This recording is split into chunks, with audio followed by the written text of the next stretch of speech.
In this present crisis, government is not the solution to our problem. Government is the problem.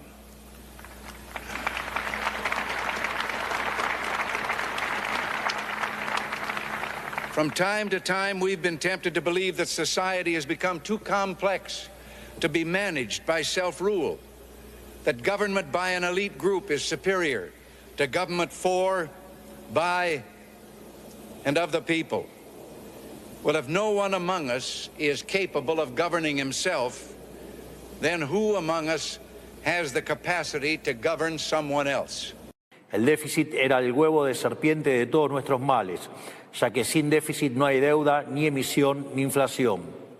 Hoy tenemos superávit fiscal sostenido, libre de default, por primera vez en los últimos 123 años.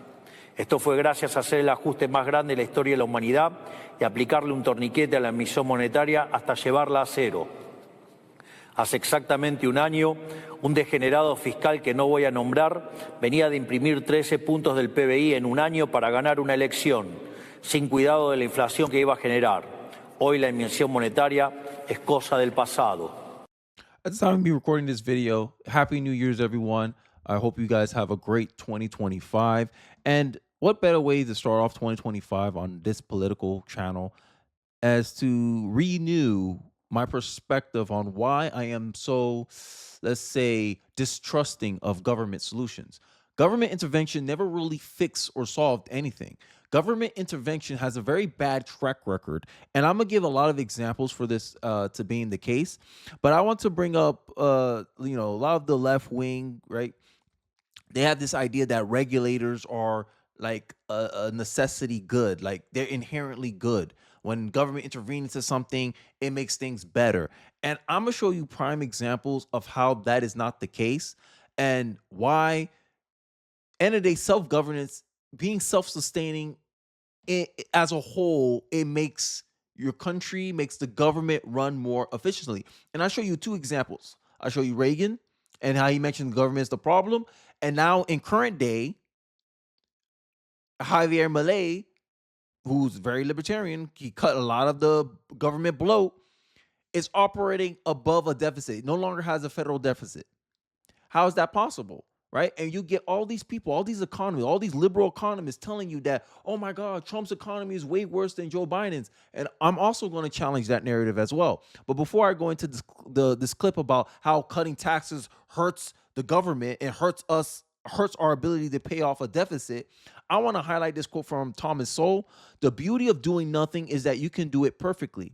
Only when you do something, it is almost impossible to do it without mistakes. Therefore, people who are contributing to nothing to society except their constant criticism can feel both intellectually and morally superior. Thomas Sowell. And I believe this quote perfectly explains progressives, leftists, many people on the left. They have all the criticisms. They have all the doubt in the world about how conservatives want to do things. But they never want to appropriate solutions. And when conservatives ask questions about their narratives, their approaches to things, they got a lot of excuses. Oh, that's not real socialism. Oh, it wasn't done right. But that's the reality of being a human being. When you attempt something, you have to make adjustments as you go along. But it seems like socialists do not want to acknowledge that. And I think one of the biggest things that highlights this fact is the idea that inflation comes from corporate greed. If you fall for the narrative that corporate greed apparently just became a thing in the last 2 years and caused inflation versus connecting the obvious dots between massive government printing and spending during the time period, please stay all the way out of politics. And I agree with this sentiment because if you look at it from historical evidence, and this is something that progressives never want to acknowledge, that a lot of the policies like minimum wage, all the stuff they push is already been tried in the past and it already shows a negative trend. Minimum wage is one of the biggest reasons why young people have a hard time making it in the workforce, because when you don't have much experience, you don't have much leverage to demand a certain salary. And let's say I put up the minimum wage to $55 an hour, a lot of people in America are not qualified for $55 an hour. So it'll be harder to hire younger people to fill those jobs if I made the minimum wage $55 an hour. That's an extreme example. But the point is, the closer you get into artificially creating living standards across all jobs, you make it harder on people to get those jobs in the first place. Historically, all governments, going back to Roman times, that manipulated the currency end up blaming the greed on the wealthy or the corporations. Yet it is the government's very actions that reduce the value of the currency. This is why they allowed food to get so ishy. I don't need to explain it any further. Because of the fact money printing, why the government prints money? Because it overspends the amount of revenue that it actually generates. And it prints money. And printing money is essentially taking out money out of your savings account. If you have $5,000 in your savings account, when the government prints money, it devalues the buying power of the $5,000 in your bank account. How is that not? That's the invisible tax of government benefits. You always pay something. There's no such thing as free in this world, and it's an idealistic pie in the sky world of imagination that progressives pretend that this is the reality of life, but it's not.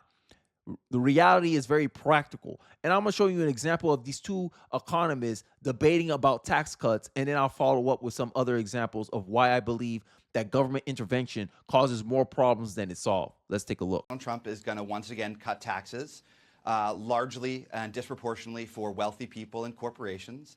That has actually historically been the main contributor, not Donald Trump by himself, but tax cuts disproportionately for rich people and corporations have been the main contributor to the increase in our fiscal risks over the last 25 years. People like to talk about the spending, but in fact, our spending has actually come in lower than expected from 20 years ago. We know that older people have started to retire, and that does push up costs. But the really big problem that we've had in the budget for the last 25 years is we keep cutting taxes over and over again, mostly for people at the top and corporations. And when you're in a big hole, you probably should stop digging. But unfortunately, I agree with Michael. What I think is going to happen is that Donald Trump and Republicans in Congress are going to cut taxes mostly for rich people and corporations, and we're going to end up with a larger deficit and more fiscal risks than we had when we started. Strain, what do you think? You agree with that? And would you tell your Republican colleagues not to do it then? I wouldn't characterize it that way. We have good evidence from the 2017 tax cuts, from President Trump's first tax cuts, that the business tax cuts increased investment, increased the wages of workers, increased the earnings of the working class. So I disagree with the characterization. Well, hold on, Michael. That's not true. We have good evidence that there was zero wage effect for the bottom 90% of workers. We have from actual data from the last 8 years, literally zero wage increase for the bottom 90% of workers. You're right that executives and the top 10% of workers got a big increase in their wages. And of course, they got more take-home profits. They got to put money into buybacks, share buybacks. But literally zero wage increase for the bottom 90% Lyndon, what about the labor market, though? Overall labor market. Let's take wage growth out of it. Yeah. That's totally fair question. Look, obviously, there's a lot of confounding variables with COVID. But if you look at just a couple of years right after the tax bill passed in 2017, but before COVID, there was no appreciable change in job growth, no appreciable change in wage growth, no appreciable change in overall GDP growth. It's true that that's not my recollection. If you look at wage, it's not about recollection. It's the data. So these liberal economists love to use data to project a narrative, right? And there's three kinds of lies: damn lies, and statistics. And one of the ways that I know that this liberal economist is fudging numbers is that currently, with the rate of inflation that happens under the Biden years, right? Remember how Biden was bragging about economists agreeing that his economy will be better than Trump's? Well, 4 years later, those economists was wrong because they use data, statistics to frame a certain narrative that they want to portray to the American people. And this is why he downplayed the guys, I don't care about your recollection. Because if you recall, like I do, the narrative that the liberal economists were saying, yeah, we're going to have a K-shaped recovery. I never quite seen it. And another thing I want to point out is that these people will make arguments like Catherine Ramble here, and as they interrupt people when they're saying that Trump economy was better than Biden's, they vehemently go out of their way to defend it. But then I have a clip for you right here of an ex-economy professor exposing how a lot of the data that these statistics that they use to show job growth and all this stuff from Joe Biden's economy are overcounted. Remember the 1800 and 18,000 jobs that was overcounted in Joe Biden's economy? Well, this economy professor in this video is going to reveal that there could be more corrections on the way. And this is how a lot of these economists, especially these liberal economists, they lie with statistics. Let's take a look. Just what kind of economy are they handing to Donald Trump? Now that the election is over, Joe Biden's minions are letting the terrifying economic data out of his statistical GIMP box. Last week, the Philly Fed flagged yet another massive jobs revision, estimating in a new study that jobs actually fell in Q2 of this year, so that's April to June. That contrasts with official numbers claiming 653,000 jobs were created in those very same 3 months. In other words, we could be looking at another massive revision, possibly 700,000 in fake jobs, brought to you by the finest statisticians government money can buy. Note, this is on top of the BLS revision last August that erased 818,000 imaginary jobs between March of 23 and March of this year. That revision wiped out 115,000 imaginary manufacturing jobs, 129,000 retail, 150,000 in restaurants and hotels, and 358,000 professional jobs. In fact, just about the only category that was not revised down was government workers. Put it together and we could be looking at 1.5 million imaginary jobs magicked away. Note that's not including the past 6 months, which could bring it to well over 2 million. Now, I'm old enough to remember when you were crazy for questioning government statistics. Now you are crazy not to question them. None of this should be surprising to anybody who's been paying attention to what's actually been happening.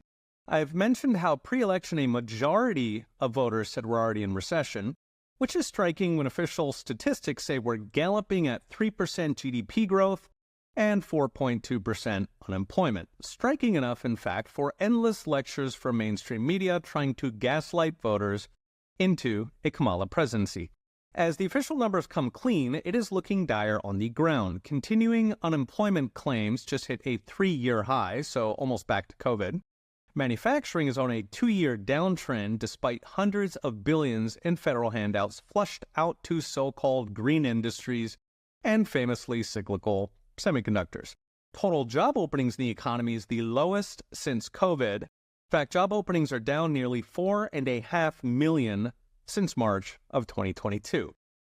Meanwhile, a recent CNBC poll found Americans are spending less this Christmas by a margin of 2-1. Bank of America finds almost a third of Americans spend, quote, more than 95% of their disposable income on necessities like housing, groceries, and utilities. So this is the kind of thing that, I try to warn people about, is that these activists, these progressives, they always want to be so generous with other people's money, right? They complain about, Republicans cutting taxes for the rich, but the rich, or I'll say 50% of Americans, pay damn near all the taxes. The bottom 50% of American taxpayers, pay little to no taxes, right? So half of America is paying all the taxes. Half of the other America benefits from all the government programs that's being run and subsidized by the rich. The rich disproportionately, I think the top 10% of taxpayers pay about 40% of the tax revenues by themselves. And you're mad at the tax cuts disproportionately benefits them when they disproportionately pay and contribute mostly to the tax revenue. And then you get people like, what's his name? Kyle Kalinske, who said that it'll cost $20 billion to end homelessness.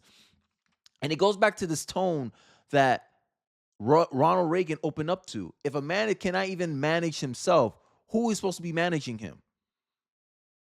He wants to make this robber baron lie, but the true robber barons are socialists. They're people entitled to the labor of other people. You're entitled to the fruits of another farmer, and you're saying, you shouldn't be a greedy farmer. I know you've pillaged those fields. I know you took care of those crops. I know you grew all that food, but you have to give it to me because we're starving and food is a right. You get what you work for, right? California alone spent $24 billion on homelessness over a 5-year period, yet homelessness is still a major problem in the state because what you realize is incentive structure. Show me the incentive and I'll show you the outcome. If you're paying people to solve homelessness, conflict of interest always arises where people will try to, how I say it, manage it. They want to, you're paying $24 billion, and this is what progressives don't understand about government intervention. You end up managing the problem. You end up incentivizing people to manage the problem. Another example, another thing I want to highlight, if federal intervention tended to reduce the cost of healthcare in America, it would be free by now. Obamacare sucks for everyone who doesn't own a healthcare company. The average healthcare cost of the health insurance premiums, 2006, $6,000, 2003, $9,000, 2006, 11 grand. Obama came in 13. I think Obamacare came around here between these 2 years. And look at the cost still increase. That's a 342% increase since 1992, 6.1 per year. So if Obamacare was meant to make, insurance is cheaper, insurance is free, how can you explain the fact that healthcare costs continues to increase and rise? I thought Obamacare was supposed to help with that, but it didn't. And this is the problem that many people, I'm noticing a lot with progressives. You guys advocate for things that on its basis only seems to perpetuate the very thing you say you're trying to fix. DEI, another big thing progressives like to push. It's supposed to help with representation. It's supposed to help people from non-privileged areas based on some arbitrary standard that is not very true. And now you're discriminating against white people, but all you're really doing is incentivizing more discrimination. Your DEI says it's okay to discriminate against one racial group and over the preference of another racial group. This is what taxpayer money is funding. You're funding racism. You're funding discrimination. But progressives don't see it that way. And what incentive structure you're creating? You're incentivizing what? More discrimination. Show me the incentive and I'll show you the outcome. DEI is racism under new management. DEI is discrimination. Just because I have a racial, I'm a black person. If a black person comes from a wealthy family versus a white kid coming from a poor rural area, and they both apply for a college admissions, DEI mandate says, hey, we need more representation of black people. We'll take the black applicant, even though he comes from a more privileged background than the rural white kid. Why? Because of skin color. This is prejudice. But progressives don't see it. But the minute you highlight this, the minute you point this out, they'll cry wolf and say, oh, you're against progress, you're against change. These are popular ideas. No, it may sound good, but it ain't good. And the biggest problem with government is that they don't know how to build anything. That's been the biggest MO with the government. This is why I take more a libertarian stance on certain things, especially when it comes to the economy. But I believe in some regulation. Regulation should be the exception, not the norm. And this is something that I think progressives, they need to work a lot on how they message on this issue. Because this is one of the reasons why I say progressives don't know how to talk to people who are not like a part of their side, not a part of their tribe. Because a lot of the ideas they like to perpetrate in the political discussions and say, oh yeah, free healthcare, this, free. No. Because anything the government manage, all you have to do is look at education. You created an institution that manages our education curriculum for majority of American students, and look at the outcomes. Only 30% of our kids in the 8th grade can read. Only 21% of our kids can do math at a proficient level. Those metrics are not good. And then you're gonna get mad. Oh, uneducated people are the reason, or shouldn't be allowed to vote. But who's producing these uneducated people that these progressives love to complain about? They are. The Department of Education is managed by a bunch of Democrats. Democrats vehemently defend the Department of Education when, if you look at every observable metric about the outcomes produced by the Department of Education, it fails at every measure. And you want me to trust the same entity to manage my healthcare system? Yeah, okay, you smoking something if you believe that. And this is one of the big feelings of government interventionists, because they sit here and arbitrarily decide what's good or bad, even at the face of evidence. And here's an example, because I got a video from John Stalzer pointing out how he calls out both parties on this. But the claim is government, they suffer no consequence for being wrong. Years ago, Republicans and Democrats grabbed your money, promising to build thousands of miles of fiber optic cable that would provide high-speed internet to all of America. $65 billion broadband push. 3 years later, no one's been connected. Not a single project is underway. Why? Because governments aren't good at building anything. As Milton Friedman put it, very few people spend other people's money as carefully as they spend their own. Politicians spending other people's money wasted it. Private companies laid miles of cable, while government officials obsessed about giving broadband to the right people. Boys, girls, people of color, people living in rural America. Aging individuals, prisoners, LGBTQ persons. Any company that wants funds to build broadband has to hire certain people. You have to hire these certain people based on their color, based on their sex, and you have to use unions. Matt Cole's investment company researched the government's funding and made this ad. What am I looking at here? Oh, there's nothing more important than making sure you're representing all the right causes. You have all these companies that could actually do this, and I say, this is unimplementable with the restrictions, so they just walk away. Eventually, government will probably succeed at installing some broadband. But by then, this hard-to-install cable may be totally unnecessary because of satellite internet like Starlink. Starlink already exists and costs much less. They could do it literally today. You could have devices in these people's homes within the next couple months, and they could have high-speed internet access. So why didn't administration officials do that? They said Starlink failed to demonstrate it had the ability.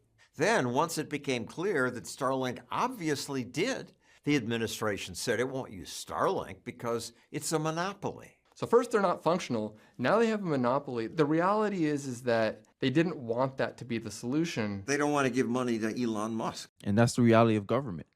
It's a bureaucracy. When Democrats running around, oh, it's a threat to our democracy, democracy, democracy. In reality, what they're saying is a threat to our bureaucracy. And everyone hates bureaucratic crap. Why is that? Because bureaucrats is like, no, we want to do things our way. We want to do things a certain way, and we don't care if it's slow and inefficient as long as it benefit us. And this is the problem with government. That is a bureaucratic interest group that only cares about justifying its own controlling power. And when that is the core ethos of the government's approach, it makes a lot of sense of why they'll do optic fiber wire when they could just subsidize a company that can put it out a lot faster than they can. And that's the point I'm talking about. We're talking about efficiency. If you gave me money and I say, hey, Kenny, we need you to build, we want a certain outcome. This is solution-oriented thinking. We want a certain outcome, Kenny. We want broadband internet in rural America. And we want to see if you can do it in 3 years. One side, oh, let's put fiber optic cable all around rural America, and that's going to take, decades to do. Or I can just go, hey, Elon Musk, I want to partner with you to do Starlink across all these rural areas to give them access to the internet. The logical choice is, hey, look, that's a lot faster and that's a lot accessible and a lot less work compared to what the government wants. And then add on top of that, this bureaucrat, and this is the bureaucracy that I'm talking about. And everyone, if you work in corporate America, you know how bureaucratic things can go. Oh, you gotta get permission from this manager, this executive, this director before you are able to do one thing. And you're like, yo, it's just picking up blue pencil. I need to get all this permission for all these people just to do this simple thing. Yes, everyone hates bureaucracy. Corporate America and capitalism, they find ways to be more efficient. Hey, we need to make faster decision-making. Bureaucrats get in the way of that. Government, they love that because it needs to justify its power. You need to justify your job. Oh, we want all these hiring preferences. We want representation. What matters? The function is what should matter. And like the case says, this is one of the reasons why government never operates or provides a good solution most of the time. Is because they're not effective with other people's money. Rare is the person that spends other people's money as if it was their own. Because of the fact is, when you work hard for your money, you consider, damn, look at all the time I put in, all the hours I work. You're more responsible with your own money than if you got free money from somewhere else. Be more wasteful with it. And this is the argument many people have about why government should be restricted in how much it's allowed to spend. But when you give government free reign, this is how we get into our national debt problem. And I think this is where Doge come in, why people are in love with the mission statement of Doge, is that if they can cut down a lot of the bureaucracy, a lot of the government spend that they have in the government, because a lot of the times when the government spend money on stuff, it's to give the appearance of them doing something. And this is why I said government money, all it does is incentivize management of a problem, not actually solving the problem. You're paying the Department of Education to manage education, not to give good education, not to teach kids how to read. Because if you look at the metrics, a lot of kids going into these public schools are not learning how to read. That should be an indictment on the Department of Education. This should be cause for concern for American taxpayers to be like, yo, we need to disband this thing. But because the bottom half of Americans don't really pay taxes that much, it's not their money being spent. And the bottom half benefits a lot from government programs. So this is the web of incentives that makes it hard for government to actually do things that solve problems. Government is in the business of managing problems, not to solve them. And this is why I'm a big anti-interventionist by default. But I digress. I hope you guys are having a wonderful, happy New Year's. I wish you the best on this New Year's, and let's observe the news together moving forward in 2025. I hope you guys are doing good. Don't forget to like, comment, subscribe. Appreciate you guys watching to the end of the video, and I'll catch you guys on the next one. Peace.